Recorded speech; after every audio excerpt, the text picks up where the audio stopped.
And one of the great things, there are interactive maps so you can see exactly what the lake looks like, that usual above shot, and that will show you the swim demarcation, where you can cast, what your boundaries are. So if you're having grief on the bank, it will solve that. Now, it goes further than that as well.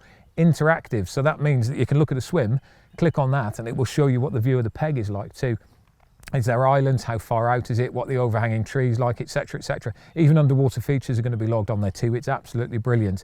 And also, as an extra, of course, there's going to be the odd extra, but as an extra, you can get tips and tactics. So if you're struggling, you can click on give me a little bit of advice, and there'll be tips about how to approach that lake and that peg.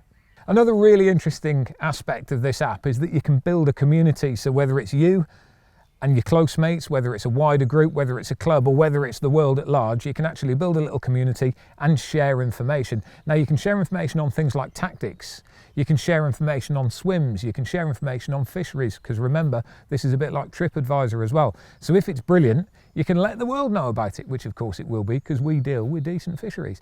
Another great part of this app is that you can build a catalogue of stats of your own captures and also share those with your mates as well. And it's always really useful. I don't know if you're anything like me, I forget sometimes what I've caught on or how many fish I've caught in certain places. So having a good old log like we used to do back in the day by writing it down in the diary is all well and good, but having it electronically is even better, because one, it's very easy to get hold of, and two, you can share it with your mates. Or alternatively, if you want to, you can share it with a wider world too.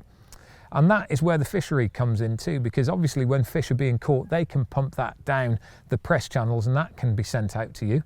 So the fishery can submit information onto the app, and you can as well. So it's really, really useful. If you want to be private and keep it to yourself, do that. If you want to share it, you can do that too. And of course, the big question is, how much is this magnificent piece of technology going to cost? And the simple answer is, the download is absolutely free. So you get the basic package for nothing, and then there are in-app purchases depending on how you want to use it.